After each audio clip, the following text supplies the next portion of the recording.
Okay, so before I will try to, I will go next to the topic that we're discussing. I will now show the groupings of the section HAMBURG. Okay, kamo ning mga code ninyo nga i-comment class. Okay, so amo ni ang mga section HAMBURG, kag amo ning mga code nga sa dalong nga kinahanglan nila i-comment under dira sa may comment section sa YouTube. Okay, so dapat ang group 1 amo ni sila ilang amo nila i-comment. Ang group 2 amo nila i-comment. Then group 3 ari ila code sa dalom. Then ang group 4 amo nila code sa dalom. For I know, para mabalaan ko gid nga naglantaw kamo class. Okay? So that's it. Amo na yung sa may HAMBURG. Okay, may isa pa ko ka section nga wala na hambal. So stay put and I stand by diri sa klase naton. Okay, next. Now we're going to continue. Okay, I'll press next.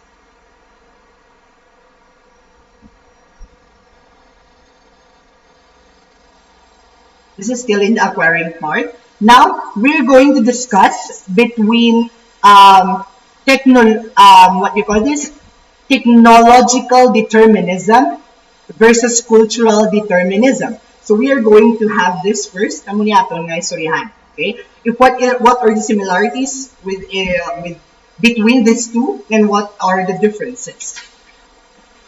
First, we're going to tackle about technological determinism. But before that, I am going to read first the introduction. There are two views presenting how technology affects or shapes people and society. Okay, so we are going to focus on technology class, okay, and how it affects people and the society, because as what we have tackled, what we have discussed, media is expressed through technology. Okay. Next, take note of the belief of each theory. The first one, theory ni klasa, mga pagpati bala class. First, technological determinism. What is technological determinism? The theory that a society's technology determines its cultural values, social structure, and history. So, amo na kuno class, ang technology really affects the way of life of people. Okay? Gaka-apektuhan ang pangabuhi, okay? The history, ang ilang pagpati, kagang ilang pag-uugali bala class, okay? Sa isa ka sosyedad or environment. Okay? So do you think amo kita sina? Do you think amo kita sina nga society today? Okay, you can think of your answer on your own na lang. Okay? Sometimes gadaan class, di ba? Because of technological advancement, we are gaano kita class do sometimes gaka-overcome ang aton gaka-overpower gaka-overpower ang aton nga nakadak-an bala class, okay, nakadak-an nga sistema, nakadak-an nga mga pangabuhi and everything. For example, amo na abi una ko nung ginaistorya na nga gaano lang ga-klase lang kuno through blackboard and pen and everything, but today because there is already advancement in technology, may ara na kita class ginatawag na may ginatawag na kita subong mga Zoom meeting, everything, right? Mga ano pa yun na dira, mga ways or mga expression or mga tools na ginagamit to really deliver education like what we are using today. For example, pag ginakaon wala klasang technology ang aton nga mind and ang aton nga kinadak-an nga kultura or atong kinadak-an nga mga pagpati is example.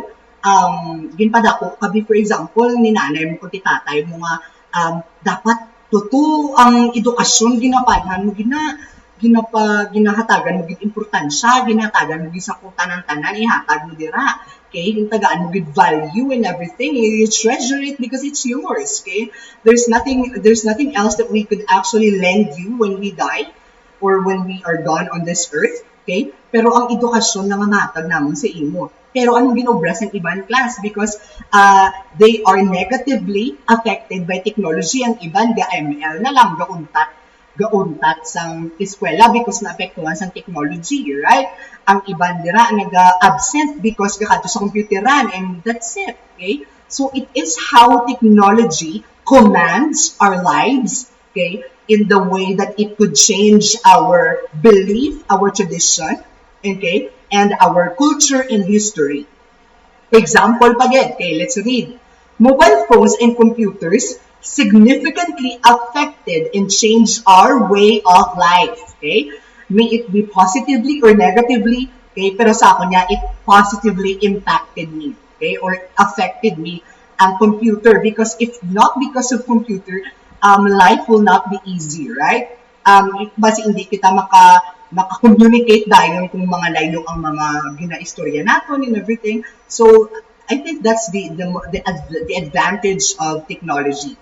A feudal society that used a hand mill slowly changed into an industrial capitalist society with the introduction of the steam mill. So before, sa feudal ko ng society class, ang ginagamit lang is hand mill. Kita niyo ang hand mill, do galing na nakalakas, manual na pagaling and everything, ginagamit sa pagaling. However, when there was technology kuno, do nag-change man kuno ang because nag-change sang nag-introduce ang steam mill, magamag kita steam mill, do dasig na naklas, it's run by a machine already. So, dasig na ang function niya, dasig na magaling, dasig na mag-process ang food and everything. Okay? So, amat-amat class na change sang technology nga from feudal society, from feudal society, nabalaklas ang kinds of society, hindi siya masyado progressive, okay? Or gapati gapon sa traditional belief, amo ng feudal society. So because of technology, from feudal society, amat-amat nag-change into industrial capitalist society. Okay? So ang nakagisna nga traditional nga kind of society was changed, okay, or nag-improved in that sense because of the introduction of technology, which is steam mill. Okay? Now, let's go to the next one. Cultural determinism. What is cultural determinism? The theory stating that culture and society shape technology. Also, it believes that the culture in which we are raised determines who we are at emotional and behavioral levels. So, diriya class, ang may command naman niya is ang imong kinagisnan, imong culture gidya. Okay? So, amo naman ay class ang may command gid sa kung anong imo ginaisip, so kung ano ka magamit sa technology because of your what you call this, root, ang upbringing mo sa balay mo or upbringing mo sa environment mo. So dira class, kung ipadako ka ni nanay mo that has a what you call this, discipline, okay? May ka lang, may time ka lang to use technology, you could actually do it, okay? Pwede mo na suma-apply sa self mo, and it's kag wala ka nagpa-pwede sina kung magambal ka nga 20 minutes ka lang or 1 hour ka lang mag-face sa cellphone mo, kag ginapati mo na, it means that cultural determinism ang imo nga na-acquire. Okay? Next, example sina, someone who is raised in a culture with racist belief is then exposed to a different culture with non-racist values. The optimistic version of cultural determinism states that this person could choose to change their belief. Okay? So, muna class, ang use pag isang technology, it could actually influence you, or it could actually change your mindset or belief. Okay? So, that's cultural determinism. That from the racist belief na ginkadak-an mo, okay, pwede ka magdako in an environment that there's non-racist na values na ginahatagan importance or importansya. Next, for McLuhan, 1962, the three most significant inventions in communication are the phonetic alphabet. Okay, so tandaan nyo gini ha, you need to have your notebook in your pen, okay, para at least malista nyo na lang. Okay, pen and notebook. Okay. Hambali McLuhan, the three significant inventions in communication are the phonetic alphabet, okay? Because everything that you can see here, okay, will not make sense or will not matter if you do not know alphabet, or if alphabet was not invented or created, okay? The printing press, because the printing press was able to introduce to us the internet. Okay? So later on, we will discuss about it. The telegraph. Okay? Each of them is linked to one another. Okay? As what I've said earlier, they cannot be separated because each of them are, for example, from phonetic alphabet lang, there was, and from phonetic alphabet, they were able to have printing press. Then from the printing press, there, we were able to have telegraph. So, ang mga class, connection, okay, not separate nga creation sila. Okay? Pero so nga, ba't kung ang internet was not originally developed bala class nga on its own, or it was created on its own, but it actually just a hybrid lang sa class, some of all the medias that have been gone, that had gone before the internet. Okay? In the map shown below, i-discuss niya, there are 4 main periods in the history of communication. So take note of it. The last 2 periods were added when the world entered into a new media experience in the 21st century. Okay, now let's go and look at it.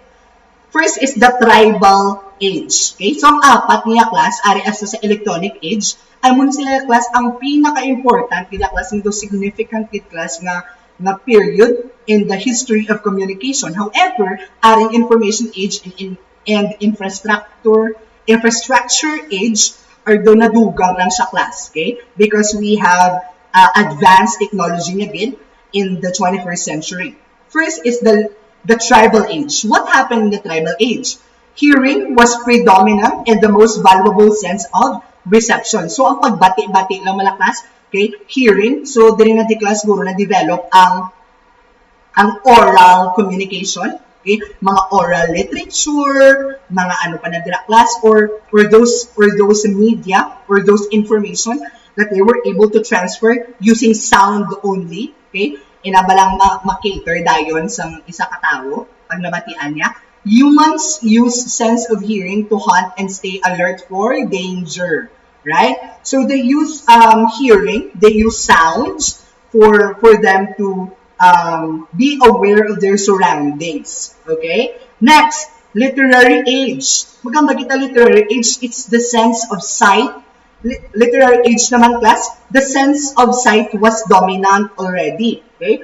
And because this is already the invention, this period, this is the period when alphabet was invented, thus allowing humans to read. So this is another history in communication, literacy age, not literary, it's literacy age. Next is print age. What happened on print age? Mass production of written text, building of libraries and repositories. When we talk about the print age, it is now in the printing press, what we have discussed earlier. This is the print age in which books and any other types of written materials are already printed. Next, and of course, libraries and repositories. Programmatory repositories, so dali man yung mga reading nook, okay? Ang daw mga ano bala class, kumbaga daw mga munisipyo bala class where you document mga important mga documents, naka-store and everything. Next, electronic age. Electronic age. Everyone is interconnected through media, even in great distance. So here we can already say that telephone, okay, mga telephone bala class, mga wireless, mga connection and everything was invented or was created. Next, sound and tactile sense of reception. So sound here was given a lot of importance by it. Okay, invention of telegraph, telephone, television, mobile phone, and the internet. So din na di class nasunod sa electronic age. So, basi magsala ka mo kung di dapat class na invent ang internet, it was invented in the electronic age. Ang internet niya in the electronic age pa. However, because lang sang nagdugang ang information and infrastructure age because of advanced technology, advanced na paggamit ng technology. Next, everything is relied with computers. Information was utilized based on personalized needs and motivations. Okay? So, ang muna class ang information. information age. Everything is relied na kuno in computers, right? Even sa computers, ganit class, makaobra ka na class ang mga makapabuli ka sa iban, right? For example, maparecord ka sa mga kinanglan or mapapangita ka sa mga books na kinanglan mo, mangita ka ng virtual assistant over the internet or gamit ang computer, then other people could actually do the task for you. So, amo na class ang information age. The world could actually revolve or it could actually be run by information lang. Okay? In this information age na that we are currently having in this world. Global communication and networking were enhanced. Okay? So, as what you can see, ang mga satellite na launch na, okay, to make connectivity from around the world, okay, from any parts of the world class, nga even though sa kasulok-sulukan na may signal gapon, right? May mga data connection and everything. So, amo na class ang purpose or amo na class na include na sa information age, okay? Infrastructure age. Ano naman ang infrastructure age? Okay? It is a digital technology and internet become pervasive. Okay? So, internet na gid class became the way of life of people na gid. Okay? It became, kumbaga daw hindi na mabuhay ang tao without it and everything. Because businesses could be run using it and everything. And, okay? So, halos tanan class nga hulag sang tao, tanan nga hulag nga actions and everything. Ang digital technology could actually be used and internet could be used na already. Ang iban ganit, di ba? Because of like sa ginagamit ko subong, okay? May ara ganit nga pwede ka kagamit sang cellphone mo to connect sa nga, for example, hindi namin ang camera sa laptop mo and everything. So you can use your phone para mag-substitute as a webcam sa imong laptop. And you can just do it if you are connecting to a single, okay, or to a one or to the same nga Wi-Fi system, okay, or what you call this, to a Wi-Fi provider. Okay, so amo ng power sa internet class, okay? Grabe na gid class ang technology subong. And there are a lot of games installed already, right? Or developed already nga pwede ninyo magamit or pwede ninyo mahampangan to take your time, okay? More involvement in cyberspace, okay? So, cyberspace, which also tells us about technology. Now, let's go to traditional versus new media.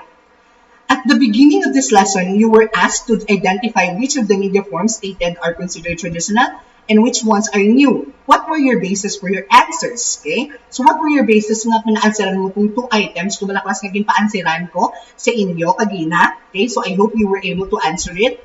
Anong mga basis nyo ay han? Okay? So, subong i-discuss natin what are the traditional media and the new media. Media, in the traditional media experience is limited. Okay? One-directional and sense receptors used are very specific. Next, new media naman niya class, okay? It has a great difference with traditional media. Okay, kumbaga sa traditional media class, daw passive receiver ka lang and everything. Sa new media class, media experience is more experience. Audiences are more involved and can send feedback simultaneously. Integrates all the aspect of old media, private and perishable content, interactive and simulation games, extended information search media, uses the internet for sharing and exchanging information, ideas and experiences, and developing active and personal relationships. As what you can see, there is a great difference in the class with traditional media and new media when it comes to their usage. Okay? So next. Okay, so before we proceed to the next part of our topic or lesson, i-present ko naman anay ang iyakang FELIXTOWE. Okay, so amo ni ang grouping sang FELIXTOWE. So I expect that these people, according sa group nila, amo ni i-comment nila nga link sa dalom bala. Okay? So sunda lang yung format ngayon your name and section, and then the code na ginhatag ko sa inyo. Okay? So, muna sa first section, FELIXTOWE. Okay, I think it's enough already. I-pause nyo lang. If you really want to pause, if you, wala nyo parang nakita nga lang nyo, i-pause nyo lang, then pangita. And then, ilista nyo sa may notebook nyo kung diin ka mo dapat ma-comment pag ano i-comment ninyo. Okay? Now, let's go to our discussion. Ipadayuno natin. Next. Okay? Media and government, a love-hate relationship. It's a love-hate relationship. Why? Because, di ba, class, as what you can see, hambal ko nila, ang media could actually manipulate things na gusto nila pagwaon. Okay?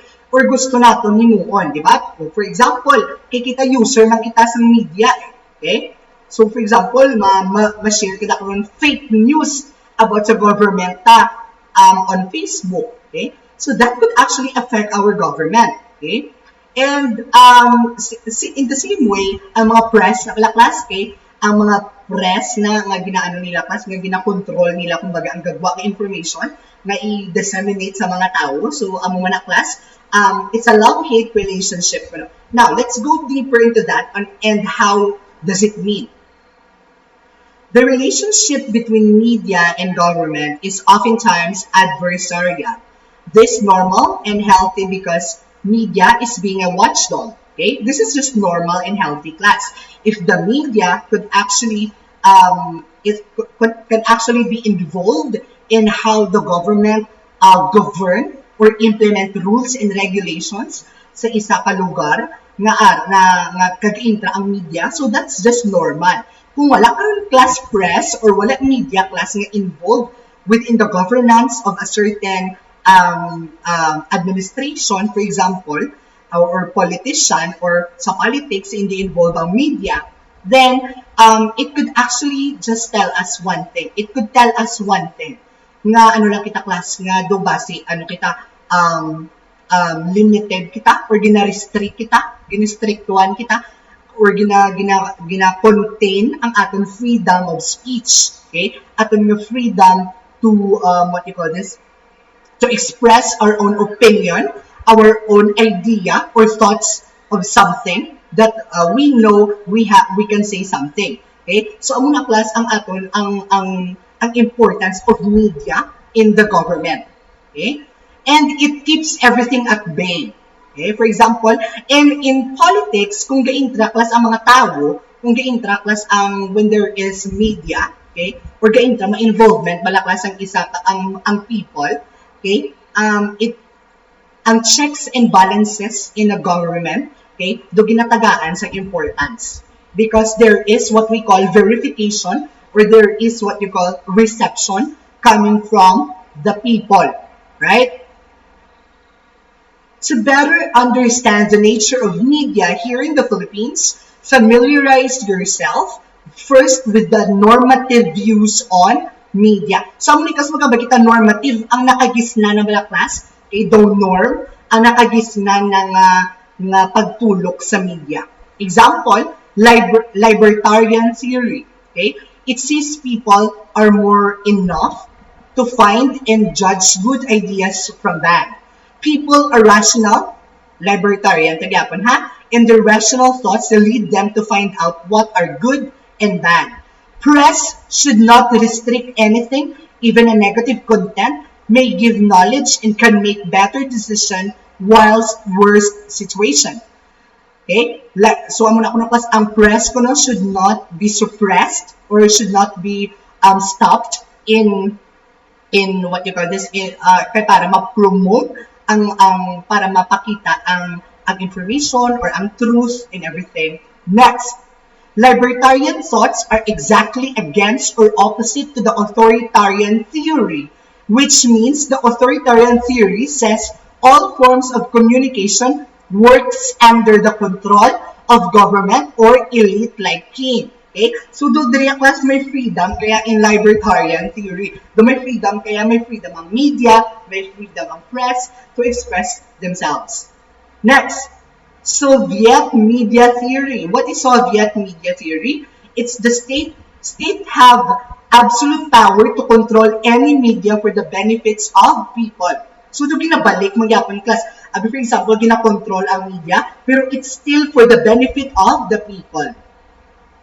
However, sometimes it can be abused kung amo na ang set up class, right? Because what if the government is not clean enough, okay, or is not it's not honest enough or genuine enough na ipagwa sa tao ang kinahanglan nila mabalaan. Okay? So this is dangerous. Kung amo ni class nga type of media ang aton nga i-manipulate or aton nga gamiton or reset our mind into. Ended the private ownership of the press and other media. Government media provide positive thoughts to create a strong socialized society as well as providing information, education, entertainment, motivation, and mobilization. The public was encouraged to give feedback which would be able to create interest towards the media. So, the good thing here is ginatagaan class ang power, ang tao nga maghatag na sa opinion nila about what they think media is or what they think anong gina-create sa media. Okay? Next, authoritarian theory. All media and public communication are subject to the supervision of the ruling authority, and expression or opinion which might undermine the established social and political order can be forbidden. Although this theory contravenes rights or freedom of expression, it can be evoked under extreme conditions, right? So class, in the authoritarian theory, great examples in it is the way media are used in North Korea. Okay, so North Korea class, the government controls the media. Anong ginapagawa sa TV, anong ginatelevise or ang ginabutang sa radio and everything. So, gina-control sa ilang gobyerno. Okay? So, bawal ang feedback man sang tao and everything. So, it's pure authoritarian nga klase sa media. Next, social responsibility theory. It is a modified version of free press theory, placing greater emphasis upon the accountability of the media, especially broadcasting, to society. Media are free, it's free, but they should accept obligations to serve the public good. It's free, everybody could use it, but it must be for the positive growth or the positive result or outcome for the people. Next, the means of ensuring compliance with these obligations can either be through professional self-regulation or public intervention or both. So class, as what you can see, the media or the television here in the Philippines, ga-regulate sina class, is aton ang MTRCB. So, it's safe to say na the Philippines has the social responsibility theory nga pag-view sa media. Okay? Nga may ara kita sa MTRCB or the professional, pwede, nga self-regulation nga office para malaklas nga daw i-monitor kung anong gagwa sa aton nga media. Right? So, I hope that you have learned something on our discussion today. Okay? Next time, I will make sure that we will have a good ventilation or a good lighting na, because that's what you can see, do medyo dulong na. However, that is already the whole lesson 2, okay, na acquire na part, yung discuss na natin. So I hope you really learned something from that because magwa na siya sa inyong quiz later on and magwa man na siya class dito sa aton nga sa inyong quarter exam. Okay? And before I end, mahambala ko anay nga today, duwa aton lesson nga obrahon. Duwa aton i-discuss nga lesson, okay? The first one is the ano nga lesson, which is ginubran nyo na ang activate nga part, right? Ginubran yung activate nga part sa lesson 2. Then, let's see kung need ko pa sa inyo ipaobra ang may applying na part. Because I think if it's not going to be good, nga do ano man siya,